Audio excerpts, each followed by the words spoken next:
Okay, good morning, guys. The soap has came out of the freezer, and this is the silicone mold it's in.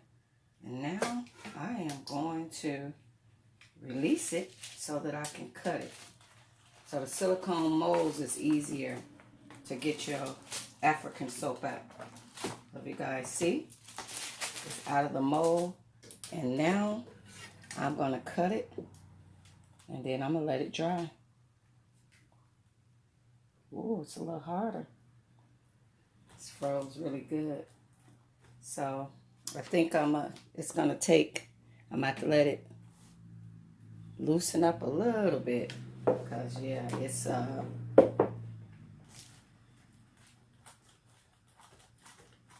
need to probably heat up my knife. And if I heat it up, it'll go right through. But you guys see the bars? When you cut it. So I'm about to cut all the bars and let it dry, and then the orders will go out. It's pretty hard to cut. So guys, I'm just going to keep cutting it. But yes, it is ready. It is ready. And then if I want to make it even, like at the bottom, I just cut this part off. And then I have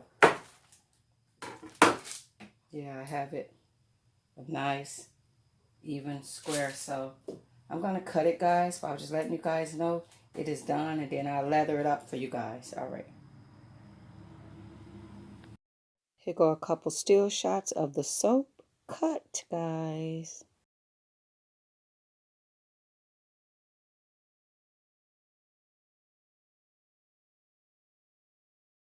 Okay, guys, so my African soap just came out of the freezer, guys. I just cut it, and I'm going to let this sit and dry for about 7 days, and then I can push the orders out, guys. But I want it to dry because if it's if you send it out right away and start using it, it'll evaporate. But if you let it at least set for like about 7 days, the soap will get harder. So, okay, guys, it is done.